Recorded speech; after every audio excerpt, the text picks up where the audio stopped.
ਵਾਹਿਗੁਰੂ ਜੀ।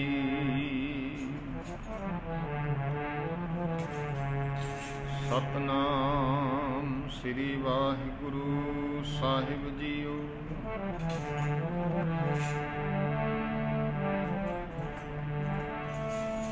ਰਾਣਾ ਰਾਉਣਾ ਕੋ ਰਹੈ, ਰੰਗ ਨ ਤੁਮ ਫਕੀਰ। ਵਾਰੀ ਆਪੋ ਆਪਣੀ, ਕੋਈ ਨਾ ਬੰਧੈ ਧੀਰ। ਜਿਹਾ ਚੀਰੀ ਲਿਖਿਆ,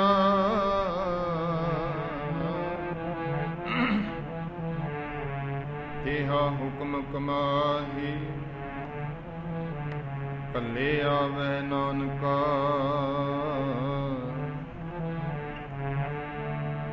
ਸਦੇ ਉਠੀ ਜਾਹੀ। ਕਬੀਰ ਮੁਕਤ ਦੁਆਰਾ ਸੰਕੁੜਾ, ਰਾਈ ਦਸਵੈ ਭਾਈ। ਮਨ ਤੋ ਮੈਗਲ ਹੋਏ ਰਹਾ, ਨਿਕਸਿਆ ਕਿਉ ਕਰ ਜਾਈ। ਐਸਾ ਸਤਿਗੁਰ ਜੀ ਮਿਲੈ, ਤੁਠਾ ਕਰੇ ਪਸਾਉ। ਮੁਕਤ ਦੁਆਰਾ ਮੂਕਲਾ, ਸਹਜੇ ਆਵੋ ਜਾਓ।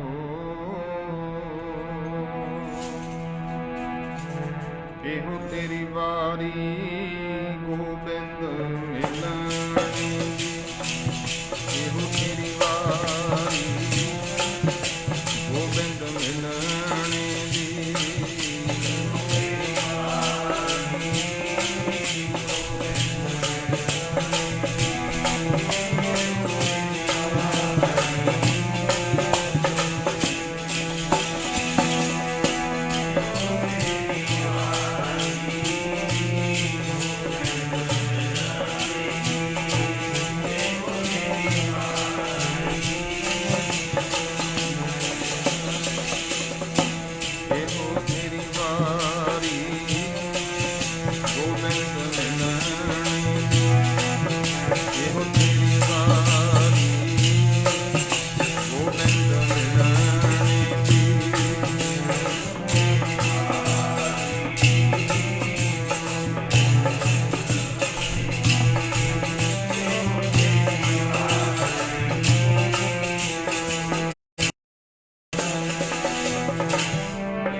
ਪ੍ਰਾਪਤ ਮਾਨੁਖ ਦੇਹੁਰੀਆ। ਗੋਬਿੰਦ ਮਿਲਣ ਕੀਓ ਤੇਰੀ ਬਰੀਆ।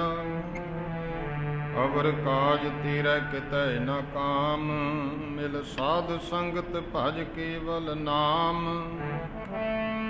ਸਰੰਜਾਮ ਲਾਗ ਭਵ ਜਲ ਤਰਨ ਕੈ। ਜਨਮ ਬਿਰਥਾ ਜਾਤ ਰੰਗ ਮਾਇਆ ਕੈ ਰਹਾਉ। ਜਪ ਤਪ ਸੰਜਮ ਧਰਮ ਨਾ ਕਮਾਇਆ। ਸੇਵਾ ਸਾਧਨਾ ਜਾਣਿਆ ਹਰ ਰਾਇਆ। ਕਹੋ ਨਾਨਕ ਹਮ ਨੀਚ ਕਰਮਾ। ਸ਼ਰਨ ਪਰੇ ਕੀ ਰਾਖੋ ਸਰਨਾ। ਇਹੀ ਤੇਰੀ ਅਵਸਰ ਇਹੀ ਤੇਰੀ ਵਾਰ। ਘਟ ਭੀਤਰ ਤੂੰ ਦੇਖ ਵਿਚਾਰ।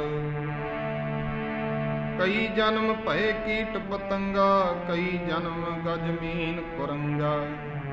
ਕਈ ਜਨਮ ਪੰਖੀ ਸਰਪ ਹੋਇਓ। ਕਈ ਜਨਮ ਹੈਬਰ ਬ੍ਰਿਖ ਜੋਇਓ। ਮਿਲ ਜਗਦੀਸ਼ ਮਿਲਣ ਕੀ ਵਰਿਆ। ਕਾਲ ਇਹ ਦੇਹ ਸੰਜਰੀਆ। ਐਸਾ ਸਮਾਂ ਤੈਨੂੰ ਫੇਰ ਨਾ ਮਿਲੇਗਾ।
परम सत्कारयोग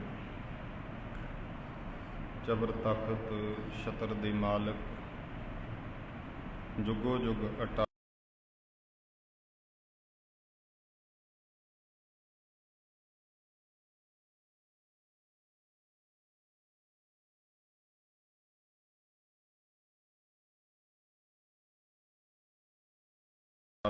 जो मनुखा जन्म सानू किरपा द्वारा प्राप्त होया है, इस मनुखा जन्म नू भोगदियां होया सत्कारयोग माता जी माता सुरजीत कौर जी वाहिगुरु जी ने चंगी लम्मी उम्र और चंगा जीवन माता जी नू बख्शिया। इस संसार ते पूरा करदियां होया कुछ दिन पहला काल चलाना कर गए सन।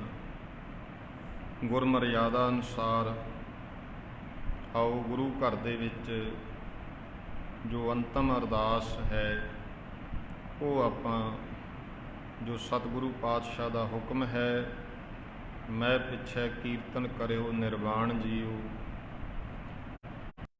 महाराज दी कथा कहानियाँ हर कथा पढ़ीए हर नाम सुनिए बेबान हर रंग गुर भावे। ये गुरु का हुक्म है कि कोई प्राणी चढ़ाई कर जाता है, उसकी अंतिम अरदास पर कीर्तन कथा जो सतगुरु पातशाह की मर्यादा अनुसार आपां निभाउंदे हां। ते ये गुरमुखो सानू भी जीवन की सिक्ख्या लैण का समा हुंदा है कि माता जी जिवें चढ़ाई कर गए है, जाना सब नहीं है, परंतु इत्थे आए हाँ तां ये जीवन आपां सफल करना है। भगत कबीर जी का जिवें बचन है, कबीर मानस जन्म दुलंभ है, बहुत दुर्लभ है, होए ना बारें बार बार नहीं, बहुत लम्मा गेड़ा है। ये ऐसा जिहड़ा समा है ये मनुखा जन्म भागां नाल प्राप्त हुंदा है। और मकसद की है इसका, बाकी जिन्नियां जूना ने गुरमुखो वो भोग जूना ने, मनुखा जन्म केवल जून भोगण वास्ते नहीं आए। ਇਹਦੇ ਵਿੱਚ ਤਾਂ ਆਪਾਂ परमेश्वर ਵਿੱਚ ਲੀਨ ਹੋਣ ਵਾਸਤੇ मुक्ति की प्राप्ति वास्ते सानू ये मनुखा जन्म मिले। बहुत जूना कई जन्म पए कीट पतंगा, कई जन्म गजमीन कुरंगा, कई जन्म पंखी सर्प होयो, कई जन्म हैवर वृक्ष जोयो, मिल जगदीश मिलन की बरिया, चिरंकाल ए देह संजरिया। बहुत चिरां बाद बड़ा लम्मा 84 का गेड़ है, जिन्हों बतीत करदियां करदियां ये सानू मनुख जन्म प्राप्त होया। यही तेरी अवसर तेरी वार घट भीतर तू देख विचार। ये मौका है भई प्राप्त मानुख देवरिया, गोबिंद मिलन की एहो तेरी बरिया। अवर काज तेरा कितै ना काम, मिल साध संगत भज केवल नाम। इस जन्म द्वारा जिहड़ा मौका है सानू भाई पुरुषार्थ ते उद्यम करके परमात्मा अंदर लीन होना है। वो लीन होने की अवस्था नूं ही मुक्ति की अवस्था कहते हैं। आओ अज आपां कुछ समा कथा कीर्तन द्वारा समय के अधीन रहने हैं। ये मुक्ति सानू किवें प्राप्त होवे इस विषय ते आपां विचार कर लेनी है, क्योंकि जिहड़ा समा चल रहा आप जी नूं पता है कि ये करोना विषाणु का जो महामारी के रूप विच देखा जा रहा है संसार ते, ये फैलिया होने करके तो प्रशासन वालों भी ऐसी हुई परमिशन मिली कि संगत बहुती इकत्तर ना होवे, हाज़री भरी।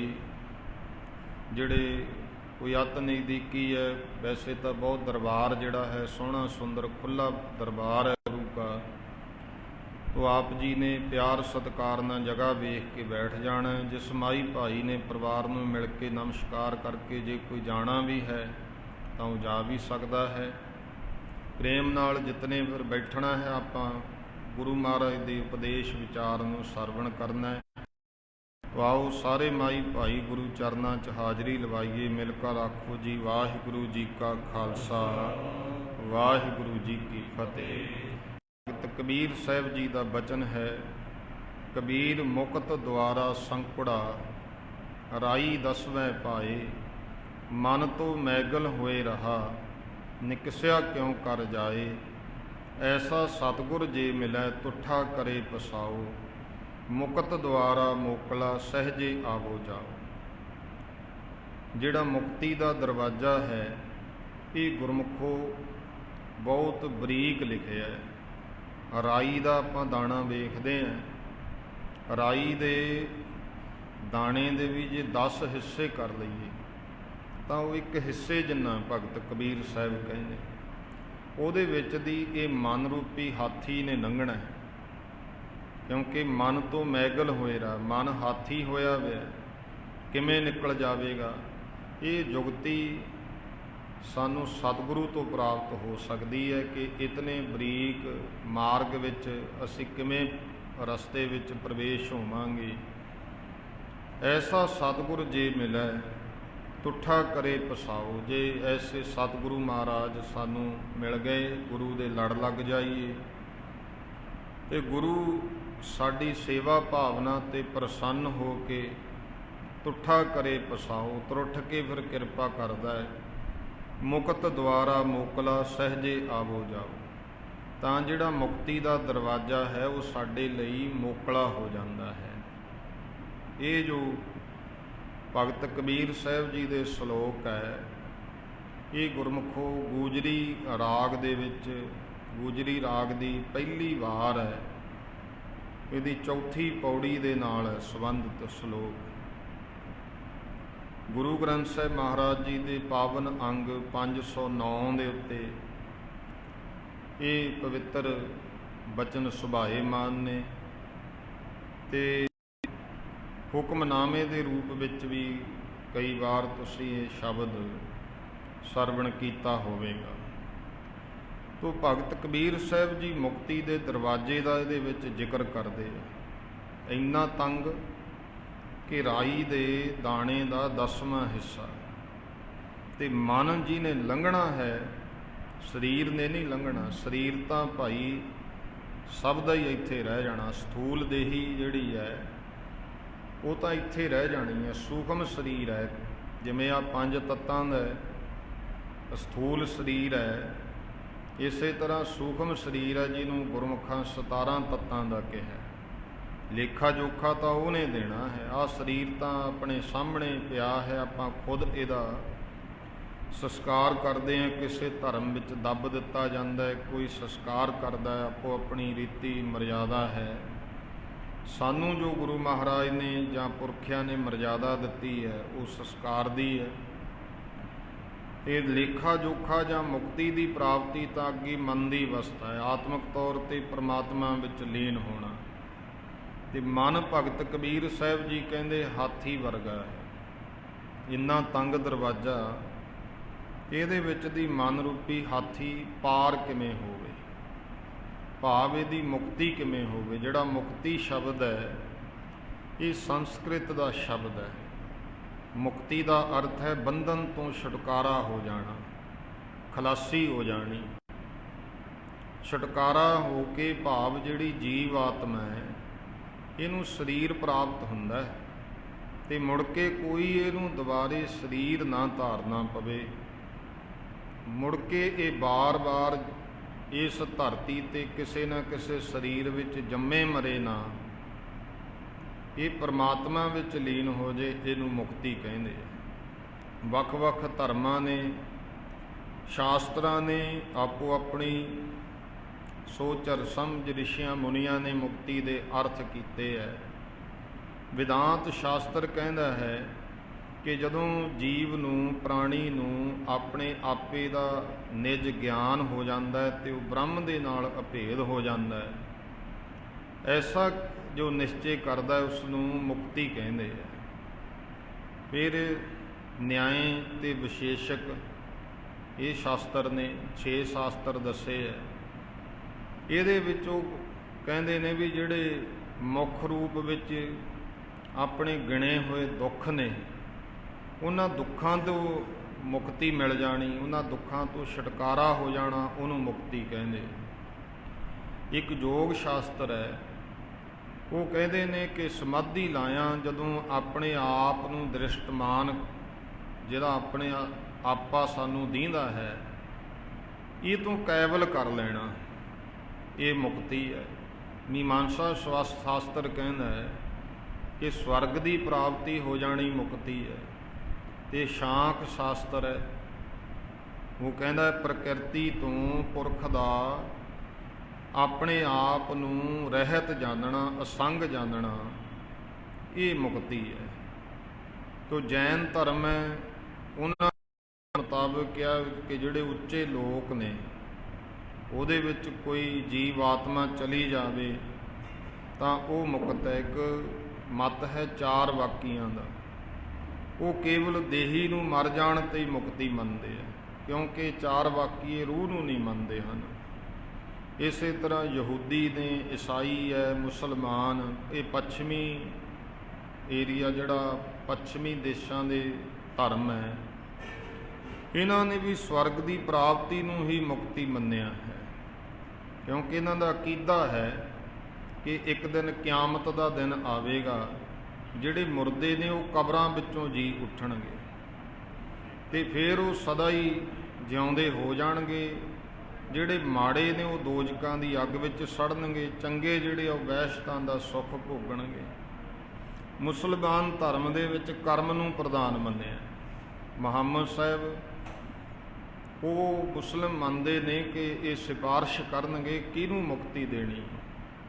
ਈਸਾਈ ਹੈ, ਉਹਨਾਂ ਨੇ ਇਹ ਮੰਨਿਆ ਜਿਹੜੇ ਈਸਾ ਜੀ ਹੈ, ਇਹ ਉਹ ਮੁੜ ਕੇ ਜਿਉਂ ਉੱਠਣ 'ਤੇ ਉਹਨਾਂ ਨੂੰ ਈਮਾਨ ਵਿੱਚ ਲਿਆਉਣਾ ਇਹੀ ਵਸੀਲਾ ਹੈ।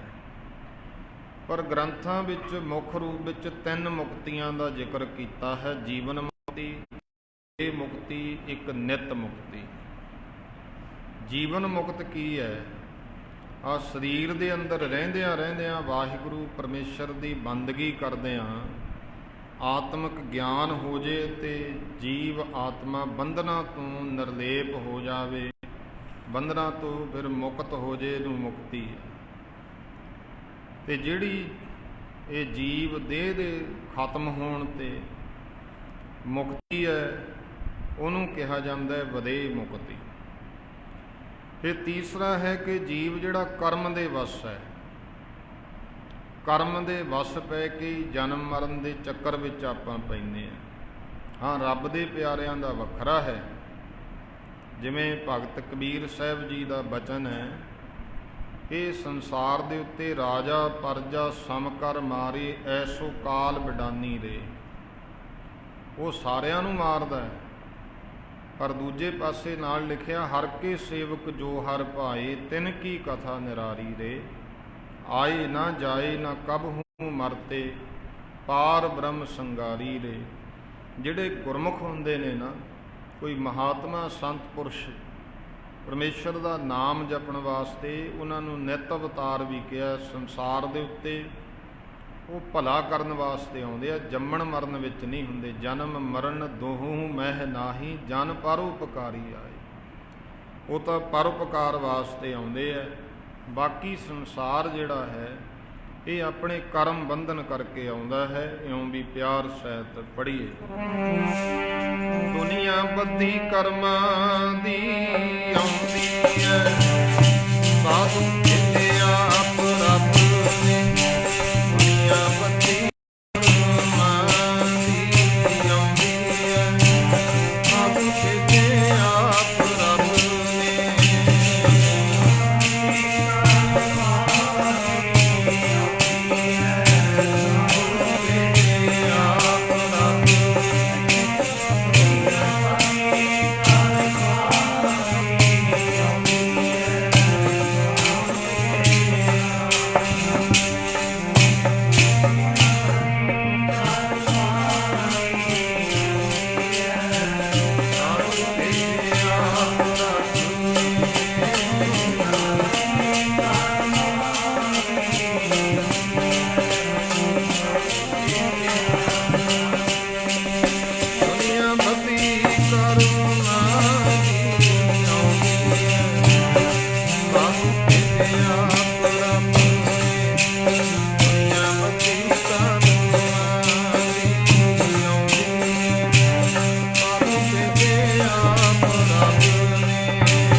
ਸੰਸਾਰ ਤੇ ਬੇਅੰਤ ਐਸੇ ਸਤਿਪੁਰਸ਼ ਮਹਾਂਪੁਰਸ਼ ਆਏ, ਰੂਹਾਂ ਆਈਆਂ।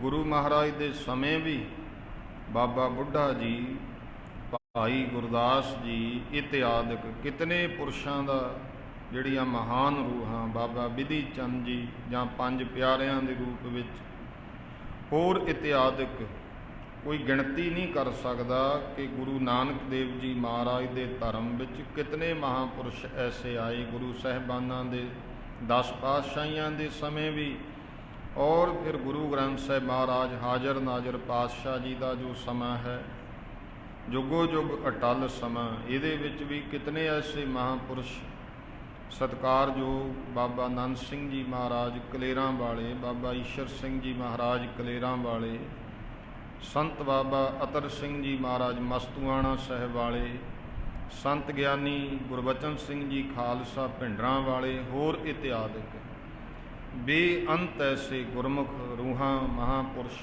ਉਹ ਕਿਸ ਵਾਸਤੇ? ਜਗਤ ਨੂੰ ਭਲਾ ਕਰਨ ਵਾਸਤੇ। ਉਹ ਖੁਦ ਜਨਮ ਮਰਨ ਵਿੱਚ ਨਹੀਂ, ਜਨਮ ਮਰਨ ਦੋਹੂ ਮਹਿ ਨਾਹੀ, ਜਨ ਪਰਉਪਕਾਰੀ, ਪਰਉਪਕਾਰ ਦੇ ਵਾਸਤੇ ਆਉਂਦੇ। ਬਾਕੀ ਆਪਾਂ ਕਰਮ ਅਧੀਨ ਆਉਨੇ ਆ।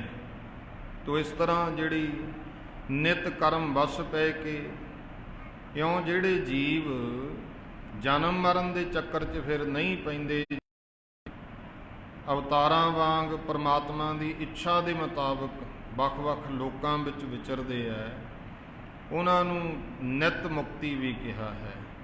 ਤੋ ਸਤਿਗੁਰੂ ਸੱਚੇ ਪਾਤਸ਼ਾਹ ਮਹਾਰਾਜ ਦੇ ਘਰ ਵਿੱਚ ਇਹ ਵੀ ਸਾਨੂੰ ਉਪਦੇਸ਼ ਕਿ ਜੀਵਨ ਮੁਕਤ ਹੋਣਾ। ਗੁਰੂ ਅਰਜਨ ਦੇਵ ਜੀ ਪਾਤਸ਼ਾਹ ਮਹਾਰਾਜ ਬਚਨ ਕਰਦੇ ਆ, ਜੀਵਨ ਮੁਕਤ ਕੌਣ ਹੈ? ਉਹ ਹੈ ਜਿਹੜਾ ਵਾਹਿਗੁਰੂ ਦੇ ਹੁਕਮ ਨੂੰ ਅੰਤਰ ਆਤਮੇ ਤੋਂ ਪਿਆਰ ਦੇ ਪ੍ਰੇਮ ਸਹਿਤ ਮੰਨ ਲੈਂਦਾ ਹੈ। ਫਿਰ ਜੀਵਨ ਮੁਕਤ ਉਹ ਹੈ ਜਿਹੜਾ ਖੁਸ਼ੀ ਸਮੇਂ ਜਾਂ ਚਿੰਤਾ ਗਮ ਦੇ ਸਮੇਂ ਇੱਕ ਸਮਾਨ ਬਿਰਤੀ ਰੱਖਦਾ ਹੈ। ਅਜੇ ਸਾਡੀ ਇਤਨੀ ਨਹੀਂ, ਆਪਾਂ ਨੂੰ ਘਰ ਵਿੱਚ ਖੁਸ਼ੀ ਆਉਂਦੀ ਹੈ, ਆਪਾਂ ਬੇਅੰਤ ਖੁਸ਼ ਹੁੰਦੇ ਹਾਂ। ਜਦ ਕੋਈ ਗੁਰਮੁਖੋਂ ਦੁੱਖ ਆਉਂਦਾ ਹੈ, ਕੋਈ ਪੁਰਾਣੀ ਚੜ੍ਹਾਈ ਕਰ ਜਾਂਦਾ ਹੈ, ਆਪਾਂ ਦੁਖੀ ਵੀ ਹੁੰਦੇ ਹਾਂ। ਲੇਕਿਨ ਜਦ ਕਿਰਪਾ ਹੋ ਜੇ, ਕੋਈ ਐਸੀ ਅਵਸਥਾ ਵਿੱਚ ਆ ਜੇ, ਜੀਵਨ ਮੁਕਤ ਹੈ। ਫਿਰ ਮਹਾਰਾਜ ਕਹਿੰਦੇ ਆਤਮਿਕ ਅਵਸਥਾ ਵਿੱਚ ਸਦਾ ਖੁਸ਼ੀ ਤੇ ਖੇੜਾ ਅੰਦਰ ਬਣਿਆ ਰਹਿਣਾ। ਜਿਹੜੀ ਆਨੰਦਮਈ ਅਵਸਥਾ ਹੈ ਉਹ ਕਦੇ ਦੂਰ ਨਾ ਹੋਣੀ, ਸਦੀਵੀ ਆਨੰਦ ਜਿਹਨੂੰ ਪ੍ਰਾਪਤ ਹੋ ਜਾਂਦਾ ਹੈ, ਉਹ ਜੀਵਨ ਮੁਕਤ ਹੈ। ਜਾਂ ਐਸਾ ਅੱਗੇ ਕਿਹਾ ਜਿਹਨੂੰ ਸੋਨਾ ਕੀ ਮਿੱਟੀ ਕੀ ਇੱਕ ਸਮਾਨ ਪ੍ਰਤੀਤ ਹੋਣ ਲੱਗ ਜਾਵੇ। ਜਿਵੇਂ ਭਰਥਰੀ ਜੀ ਹੈ, ਉਹ ਕਾਰਨ ਵਿਰਾਗ ਧਾਰਿਆ, ਰਾਜ ਭਾਗ ਨੂੰ ਤਾਂ ਤਿਆਗਿਆ, ਤੇ ਰਤਨ ਜੜਤ ਸੀਸ ਮਹਿਲ ਵੀ ਛੱਡ ਦਿੱਤੇ, ਸੁੰਦਰ ਪਟਰਾਣੀਆਂ ਸੇਜਾਂ ਸੁੱਖ ਵੀ ਜਿਹੜੇ ਆਨੰਦ ਸਨ ਭੋਗ ਉਹ ਵੀ ਛੱਡੇ। ਬਰਾਗ ਦੀ ਅਵਸਥਾ ਵਿੱਚ ਸਵੇਰੇ ਵੱਡੇ ਤੜਕੇ ਸਿਆਲ ਦੀ ਰੁੱਤ ਸੀ, ਤੇ ਇਉਂ ਤੁਰ ਪਏ ਚੰਦਰਮਾ ਨਹੀਂ ਹੈ। ਤੁਰੇ ਜਾਂਦਿਆਂ ਰਸਤੇ ਵਿੱਚ ਕਿਸੇ ਨੇ ਪਾਨ ਖਾ ਕੇ ਥੁੱਕਿਆ ਹੋਇਆ ਸੀ, ਪੀਕ, ਤੇ ਉਹ ਇਉਂ ਜਦੋਂ ਸਵੇਰ ਜੇ ਦਾ ਸਮਾਂ ਹੋਇਆ, ਉੱਧਰੋਂ ਸੂਰਜ ਦੀਆਂ ਕਿਰਨਾਂ ਜਿਹੀਆਂ ਸ਼ੁਰੂ ਹੋਈਆਂ, ਪੌ ਫਟਾਲਾ ਜਿਹਾ, ਉਹ ਸੂਰਜ ਦੀਆਂ ਕਿਰਨਾਂ ਜਦੋਂ ਪਈਆਂ ਤੇ ਉਹ ਥੁੱਕ ਚਮਕਿਆ ਦੂਰੋਂ, ਹਨੇਰਾ ਜਿਹਾ ਸੀ ਅਜੇ, ਥੋੜ੍ਹੀ ਥੋੜ੍ਹੀ ਲਾਲੀ ਜੀ ਫੁੱਟੀ ਕਿਰਨ ਜੀ, ਤੇ ਜਦੋਂ ਚਮਕਿਆ ਭਰਥਰੀ ਦੇ ਮਨ ਵਿੱਚ ਆਇਆ, ਲਾਲ ਪਿਆ, ਕਿਉਂਕਿ ਹੀਰਿਆਂ ਲਾਲਾਂ ਵਿੱਚ ਖੇਡਦਾ ਰਿਹਾ। ਰਾਜੇ ਦਾ ਤਾਂ ਸਦਾ ਹੀ ਇਹ ਕਰਮ ਹੁੰਦਾ। ਚੁੱਕਣਾ ਚਾਹਿਆ, ਇੱਕਦਮ ਹੱਥ ਮਾਰਿਆ ਤੇ ਹੱਥ ਥੁੱਕ ਪੀਕ ਨਾਲ ਲਿਬੜ ਗਿਆ। ਭਰਥਰੀ ਨੇ ਫਿਰ ਆਪਣੇ ਗ੍ਰੰਥ ਵਿੱਚ ਖੁਦ ਲਿਖਿਆ, ਕੀ ਕਹਿੰਦਾ? ਕਹਿੰਦਾ ਰਤਨ ਜੜਤ ਮੰਦਰ ਤਜੇ, ਅਰ ਸਖੀਅਨ ਕੇ ਸਾਥ, ਰੇ ਮਨ ਧੋਖੇ ਲਾਲ ਕੇ, ਪਰਿਓ ਪੀਕ ਮੇ ਹਾਥ ਮਨਾ। ਉਹ ਤੂੰ ਐਸਾ ਧੋਖਾ ਦਿੱਤਾ, ਇੰਨਾ ਕੁਝ ਛੱਡ ਕੇ ਆਇਆ, ਪਰ ਮਨ ਫੇਰ ਆ ਕੇ ਰਸਤੇ ਵਿੱਚ ਡੋਲ ਗਿਆ ਕਿ ਲਾਲ ਪਿਆ ਹੈ। ਇਹ ਅਵਸਥਾ ਛੇਤੀ ਨਹੀਂ ਮਿਲਦੀ। ਇੱਕ ਸਮਾਨ ਤੈਸਾ ਸਵਰਨ ਤੈਸੀ ਉਸ ਮਾਟੀ ਵਾਲੀ, ਸੋਨਾ ਮਿੱਟੀ ਜੀ ਨੂੰ ਇੱਕ ਸਮਾਨ ਐਸੀ ਅਵਸਥਾ ਮਿਲ ਜੇ, ਐਸਾ ਜੀਵਨ ਮੁਕਤ ਹੈ। ਫਿਰ ਜਿਹਨੂੰ ਅੰਮ੍ਰਿਤ ਕੀ ਜ਼ਹਿਰ ਕੀ ਇੱਕ ਸਮਾਨ ਹੈ। ਕਲਗੀਧਰ ਪਾਤਸ਼ਾਹ ਮਹਾਰਾਜ ਦੇ ਜੋ ਬਖਸ਼ਿਸ਼ ਕੀਤੇ ਉਹ ਅੰਮ੍ਰਿਤ ਦੀ ਬਾਤ ਨਹੀਂ, ਅੰਮ੍ਰਿਤ ਦੇ ਅਰਥ ਇੱਥੇ ਵਿਦਵਾਨਾਂ ਨੇ ਕੀਤੇ ਆ ਜਿਹੜੇ, ਉਹ ਹੈ ਮ੍ਰਿਤੂ ਤੋਂ ਰਹਿਤ ਕਰਨ ਵਾਲੀ ਵਸਤੂ। ਜ਼ਹਿਰ ਮ੍ਰਿਤੂ ਕਰਨ ਵਾਲੀ ਵਸਤੂ ਹੈ। ਭਾਵ ਜੋ ਰਜਾ ਵਿੱਚ ਜਿਉਂਦਾ ਹੈ, ਇਹਦਾ ਭਾਵ ਅਰਥ ਇਹ ਹੈ ਸਦਾ ਜਿਉਂਦੇ ਰਹਿਣ ਵਾਸਤੇ। ਜਿਵੇਂ ਦੇਵਤਿਆਂ ਨੇ ਅੰਮ੍ਰਿਤ ਨੂੰ ਤਿਆਰ ਕੀਤਾ, ਇਹੀ ਸੀ ਸਦਾ ਵਾਸਤੇ ਦੁਨੀਆ ਤੇ ਰਹੀਏ। ਕੋਈ ਐਸਾ ਇੱਕ ਅੰਮ੍ਰਿਤ ਸਾਨੂੰ ਗੁਰੂ ਗੋਬਿੰਦ ਸਿੰਘ ਮਹਾਰਾਜ ਕਲਗੀਧਰ ਜੀ ਨੇ ਬਖਸ਼ਿਆ। ਇਹ ਗੁਰਮੁਖੋ ਬਹੁਤ ਉੱਚਾ ਤੇ ਸੰਦੇਸ਼ ਹੈ ਮਹਾਰਾਜ ਜੀ ਦਾ। ਤੋ ਇੱਕ ਹੈ ਜਿਹੜਾ ਸਦੀਵੀ ਜਿਉਂਦੇ ਰਹਿਣ ਵਾਸਤੇ ਕੋਈ ਪੁਰਸ਼ਾਰਥ ਕਰਨਾ, ਤੇ ਦੂਜੇ ਪਾਸੇ ਜ਼ਹਿਰ ਮਾਰਦੀ ਹੈ, ਜਿਹਦੀ ਦ੍ਰਿਸ਼ਟੀ ਵਿੱਚ ਇੱਕ ਸਮਾਨ ਹੋ ਗਈ ਗੱਲ, ਉਹ ਜੀਵਨ ਮੁਕਤ ਹੈ। ਫਿਰ ਮਾਨ ਤੇ ਅਭਿਮਾਨ ਤੋਂ ਭਾਵ ਕਿਸੇ ਨੇ ਸਤਿਕਾਰ ਕਰਤਾ, ਕਿਸੇ ਨੇ ਨਰਾਦਰ ਕਰਤਾ, ਇੱਕ ਸਮਾਨ ਜਾਣਦਾ। ਕੋਈ ਨਰਾਦਰ ਦੇ ਬੋਲ ਵੀ ਬੋਲ ਗਿਆ ਤਾਂ ਵੀ ਅਵਸਥਾ ਤੇ ਕੋਈ ਫਰਕ ਨਹੀਂ, ਸਤਿਕਾਰ ਦੇ ਬੋਲ ਬੋਲ ਗਿਆ ਫਿਰ ਵੀ ਉਸੇ ਅਵਸਥਾ ਵਿੱਚ ਹੈ।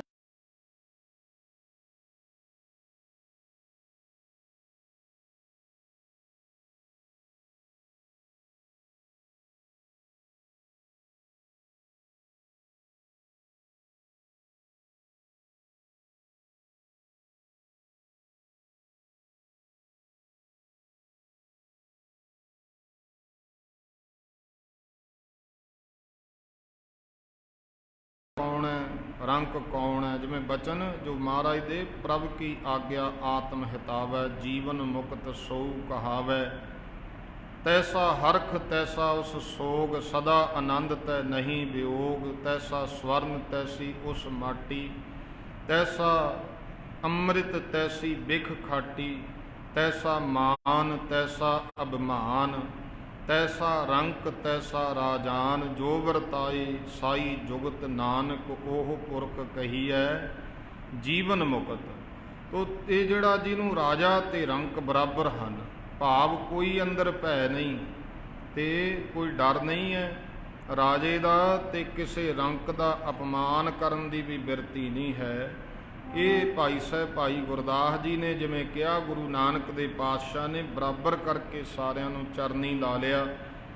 ਗੁਰੂ ਨਾਨਕ ਦੇ ਮਹਾਰਾਜ ਦੇ ਚਰਨਾਂ 'ਚ ਕੋਈ ਰੰਕ ਤੋਂ ਰੰਕ ਵੀ ਆ ਗਿਆ, ਉਹ ਵੀ ਨਿਭਿਆ, ਤੇ ਕੋਈ ਰਾਜਿਆਂ ਦਾ ਵੀ ਰਾਜਾ ਆ ਗਿਆ, ਉਹ ਵੀ ਐਸਾ ਬਚਨ ਭਾਈ ਗੁਰਦਾਸ ਜੀ ਨੇ ਕਿਹਾ ਹੈ।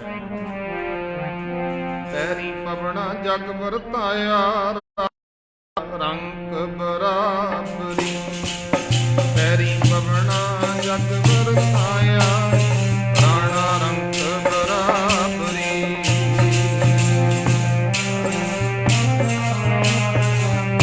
ਰੰਕ ਬਰਾਬਰੀ, ਰਾਣਾ ਰੰਕ ਬਰਾਬਰੀ।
ਪਾਤਸ਼ਾਹ ਮਹਾਰਾਜ ਆਪਣੇ ਆਨੰਦ ਵਿੱਚ ਬੈਠੇ ਸਨ।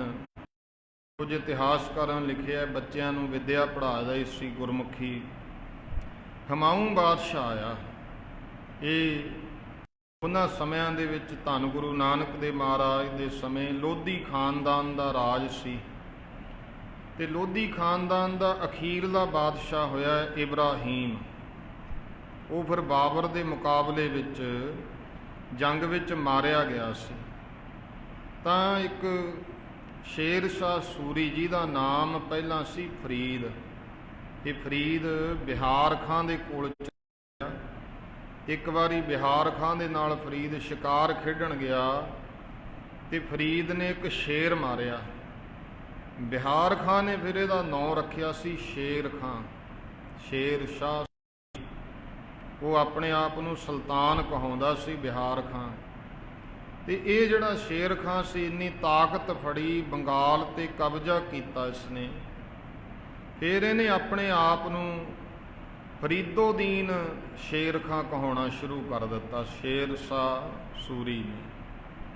ਤੇ ਆਪਣੇ ਆਪਣੇ ਨਾਮ ਸੀ, ਜਿਵੇਂ ਔਰੰਗਜ਼ੇਬ ਨੇ ਆਪਣੇ ਆਪ ਨੂੰ ਆਲਮਗੀਰ ਕਹਾਉਣਾ ਸ਼ੁਰੂ ਕੀਤਾ ਸੀ। ਔਰੰਗਜ਼ੇਬ, ਇਹ ਆਲਮਗੀਰ, ਇਹੋ ਜਿਹੇ ਨਾਂ ਹੁੰਦੇ ਸੀ। ਔਰੰਗਜ਼ੇਬ ਦਾ ਅਰਥ ਕੀ ਹੈ? ਤਖਤ ਦੀ। ਕਲਗੀਧਰ ਮਹਾਰਾਜ ਨੇ ਜਦੋਂ ਇਹਨੂੰ ਲਾਹਣਤਾਂ ਪਾਈਆਂ, ਓਏ ਇਸੇ ਪਾਪ ਕਰਮ ਕਰਨ ਵਾਲਿਆ, ਧੋਖੇ ਤੇ ਫਰੇਬ ਨਾਲ ਝੂਠੀਆਂ ਸੌਹਾਂ ਖਾਣ ਵਾਲਿਆ, ਤੈਨੂੰ ਔਰੰਗਜ਼ੇਬ ਨਾਮ ਸੋਭਾ ਨਹੀਂ ਪਾਉਂਦਾ। ਤੂੰ ਆਪਣੇ ਤਖਤ ਨੂੰ ਲਾਜ ਲਾਈ ਹੈ, ਇਹ ਤੇਰੇ ਲਈ ਸੋਭਾ ਵਾਲਾ ਨਾਮ ਨਹੀਂ।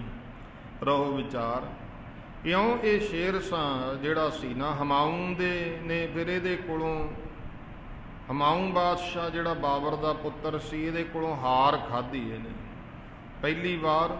ਫਿਰ ਦੂਜੀ ਵਾਰ ਕਨੌਜ, ਉਹਦੇ ਮੁਗਲ ਬਾਦਸ਼ਾਹ ਹਮਾਊਂ ਦੀ ਸ਼ੇਰ ਸ਼ਾਹ ਦੇ ਨਾਲ ਜਿਹੜੀ ਜੰਗ ਹੋਈ, ਹਮਾਊਂ ਜਦੋਂ ਹਾਰ ਗਿਆ ਤੇ ਜਾਨ ਬਚਾਉਣ ਵਾਸਤੇ ਪੰਜਾਬ ਵੱਲ ਨੂੰ ਭੱਜਿਆ ਤੇ ਸੁਲਤਾਨਪੁਰ ਲੋਧੀ ਦਰਿਆ ਪਾਰ ਕਰਕੇ ਇਹ ਲਾਹੌਰ ਨੂੰ ਜਾ ਰਿਹਾ ਸੀ। ਬਿਆਸਾ ਪਾਰ ਕਰਕੇ ਪਤਾ ਲੱਗਿਆ ਕਿ ਇੱਥੇ ਖਡੂਰ ਸਾਹਿਬ ਗੁਰੂ ਅੰਗਦ ਦੇ ਮਹਾਰਾਜ ਹੈ। ਇਹਨੂੰ ਇੰਨਾ ਕੁ ਗਿਆਨ ਸੀ ਕਿ ਸ੍ਰੀ ਗੁਰੂ ਨਾਨਕ ਦੇਵ ਮਹਾਰਾਜ ਦੀ ਕਿਰਪਾ ਨਾਲ ਮੇਰੇ ਪਿਤਾ ਨੂੰ, ਬਾਬਰ ਨੂੰ, ਰਾਜ ਮਿਲਿਆ ਸੀ। ਤੇ ਮਨ 'ਚ ਆਇਆ ਉਹਨਾਂ ਦੀ ਗੱਦੀ ਦੇ ਉੱਤੇ ਬੈਠੇ ਨੇ ਗੁਰੂ ਅੰਗਦ ਦੇਵ ਮਹਾਰਾਜ, ਚਲੋ ਉਹਨਾਂ ਕੋਲੇ ਖਡੂਰ ਸਾਹਿਬ ਆ ਗਿਆ ਇਹ ਜਾਂਦਾ ਜਾਂਦਾ। ਉਹ ਮੱਲ ਅਖਾੜਾ ਗੁਰੂ ਸਾਹਿਬ ਜੀ ਬਾਲਕਾਂ ਨੂੰ ਪੜ੍ਹਾਉਂਦੇ, ਜਾਂ ਮੱਲ ਅਖਾੜਾ ਸਾਹਿਬ ਹੈ ਜਿੱਥੇ ਬੱਚਿਆਂ ਦੇ ਘੋਲ ਵੀ ਕਰਾਉਣੇ ਗੁਰੂ ਅੰਗਦ ਦੇਵ ਪਾਤਸ਼ਾਹ ਨੇ। ਤੇ ਸਤਿਗੁਰੂ ਮਹਾਰਾਜ ਦੇ ਜਦੋਂ ਕੋਲ ਆਇਆ ਤਾਂ ਸੀ ਆਸ਼ੀਰਵਾਦ ਲੈਣ, ਪਰ ਅਜੇ ਰਾਜ ਮਦਦ ਹਉਮੈ ਸੀ ਅੰਦਰ ਇਹਦੇ, ਉਹ ਹਉਮੈ ਅੰਦਰ ਪਈ ਸੀ।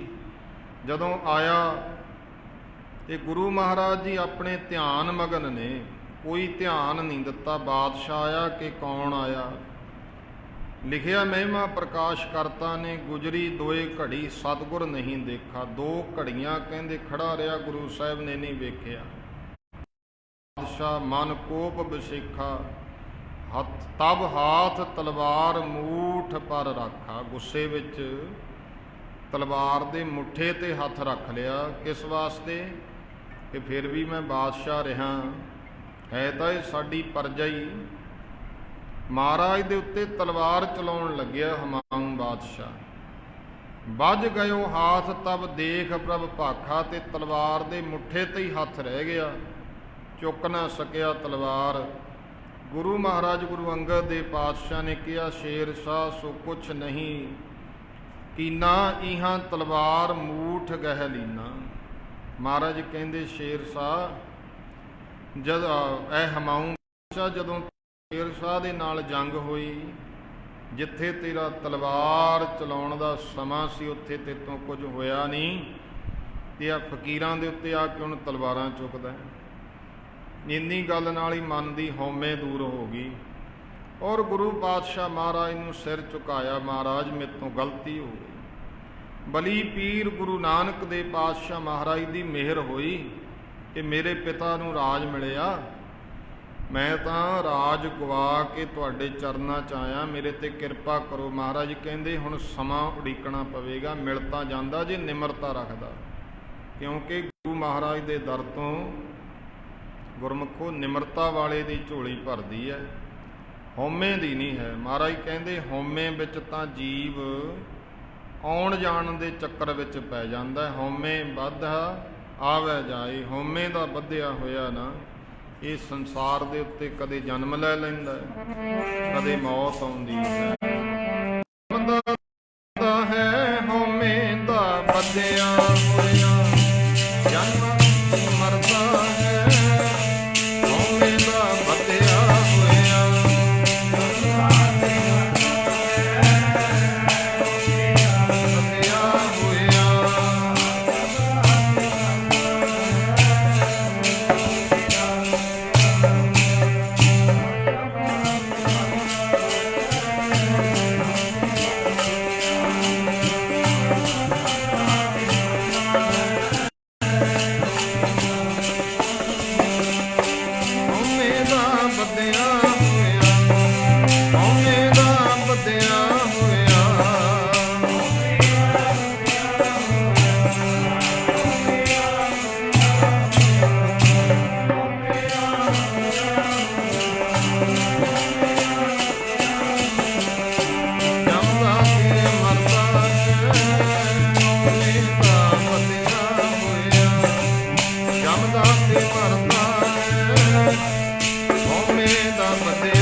ਕਹਿੰਦੇ ਜੀਵਨ ਮੁਕਤ ਕੌਣ ਹੈ, ਤੈਸਾ ਰੰਕ ਤੈਸਾ ਰਾਜਾਨ।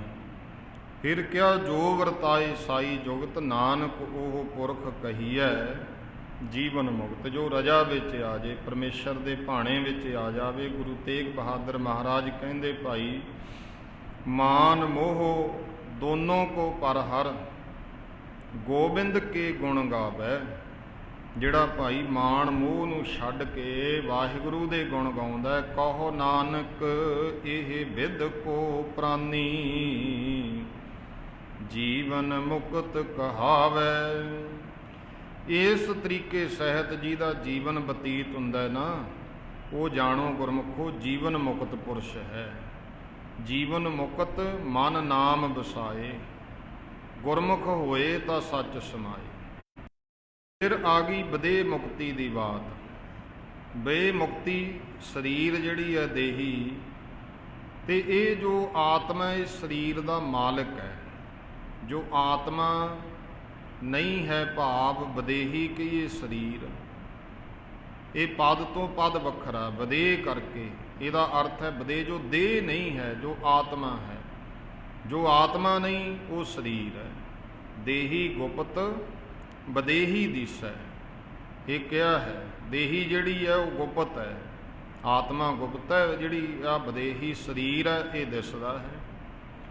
ਇਉਂ ਸਤਿਗੁਰੂ ਸੱਚੇ ਪਾਤਸ਼ਾਹ ਮਹਾਰਾਜ ਦੇ ਇਤਿਹਾਸ ਵਿੱਚ ਵੀ ਐਸਾ ਆਉਂਦਾ ਹੈ ਕਿ ਜਦੋਂ ਗੁਰੂ ਗੋਬਿੰਦ ਸਿੰਘ ਜੀ ਮਹਾਰਾਜ ਨੇ ਦਮਦਮਾ ਸਾਹਿਬ ਦੀ ਧਰਤੀ ਤੇ ਸ੍ਰੀ ਗੁਰੂ ਗ੍ਰੰਥ ਸਾਹਿਬ ਮਹਾਰਾਜ ਦਾ ਪਾਵਨ ਸਰੂਪ ਲਿਖਵਾਇਆ, ਭਾਈ ਮਨੀ ਸਿੰਘ ਜੀ ਮੁੱਖ ਲਿਖਾਰੀ ਨੇ, ਸ਼ਹੀਦ ਬਾਬਾ ਦੀਪ ਸਿੰਘ ਜੀ ਸਹਾਇਕ ਲਿਖਾਰੀ ਹੈ। ਤੇ ਉਸ ਸਮੇਂ ਨਾਲ ਦੀ ਨਾਲ ਗੁਰਮੁਖੋ ਅਰਥ ਪੜ੍ਹਾਏ। ਉਹ ਅਰਥ ਫਿਰ ਬਾਬਾ ਦੀਪ ਸਿੰਘ ਜੀ ਤੇ ਭਾਈ ਮਨੀ ਸਿੰਘ ਜੀ, ਇਹਨਾਂ ਦੇ ਨਾਮ ਤੇ ਦੋ ਜਥੇ ਬਣੇ, ਜਿਨ੍ਹਾਂ ਨੂੰ ਬਾਅਦ ਵਿੱਚ ਟਕਸਾਲ ਕਿਹਾ ਗਿਆ। ਇੱਕ ਦਮਦਮਾ ਸਾਹਿਬ ਤੋਂ ਤੇ ਇੱਕ ਸ੍ਰੀ ਅੰਮ੍ਰਿਤਸਰ ਸਾਹਿਬ ਤੋਂ। ਉਹ 48 ਉਸ ਸਮੇਂ ਸਿੰਘ ਸਨ, ਜਦੋਂ ਲਗਾਤਾਰ ਜਿਨ੍ਹਾਂ ਨੇ ਲਗਾਤਾਰ ਸੁਣੇ, ਲਗਭਗ 9.5 ਮਹੀਨੇ ਵਿੱਚ ਗੁਰੂ ਗੋਬਿੰਦ ਸਿੰਘ ਮਹਾਰਾਜ ਨੇ ਆਪਣੇ ਕੰਠ ਤੋਂ ਸਾਰਾ ਗੁਰੂ ਗ੍ਰੰਥ ਸਾਹਿਬ ਸਰੂਪ ਲਿਖਾਇਆ, ਕਿਉਂਕਿ ਧੀਰ ਮੱਲੀਆਂ ਨੇ ਬੀੜ ਦੇਣ ਤੋਂ ਜਵਾਬ ਦੇ ਦਿੱਤਾ ਸੀ। ਗੁਰੂ ਗੋਬਿੰਦ ਸਿੰਘ ਪਾਤਸ਼ਾਹ ਬਾਰੇ ਕਹਿਤਾ ਸੀ ਵੀ ਜੇ ਉਹ ਗੁਰੂ ਨਾਨਕ ਦੇ ਮਹਾਰਾਜ ਦੀ ਗੱਦੀ ਦੇ ਵਾਰਸ, ਗੁਰੂ ਨਾਨਕ ਦੇ ਮਹਾਰਾਜ ਦਾ ਹੀ ਸਰੂਪ ਹੈ, ਪਹਿਲੇ ਗੁਰੂਆਂ ਦਾ ਹੀ ਸਰੂਪ ਹੈ, ਫਿਰ ਸਾਤੋਂ ਕਿਉਂ ਗੁਰਬਾਣੀ ਬੀੜ ਮੰਗਦੇ? ਆਪੇ ਹੀ ਲਿਖਾ ਲੈਣ ਜੇ ਇੱਕੋ ਹੀ ਰੂਪ ਹੈ। ਮਹਾਰਾਜ ਨੂੰ ਆ ਕੇ ਦੱਸਿਆ, ਮਹਾਰਾਜ ਕਰਤਾਰਪੁਰ ਧੀਰ ਮੱਲੀਆਂ ਨੇ ਜਵਾਬ ਦਿੱਤਾ। ਜਲੰਧਰ ਦੇ ਕੋਲ ਕਰਤਾਰਪੁਰ ਨਗਰ ਹੈ, ਉੱਥੇ ਅੱਜ ਵੀ ਉਹ ਬੀੜ ਪਈ ਹੈ ਜਿਹੜੀ 5ਵੇਂ ਪਾਤਸ਼ਾਹ ਮਹਾਰਾਜ ਨੇ ਭਾਈ ਗੁਰਦਾਸ ਜੀ ਤੋਂ ਲਿਖਵਾਈ ਸੀ। ਉਹ ਲੈਣ ਭੇਜੇ ਸਨ।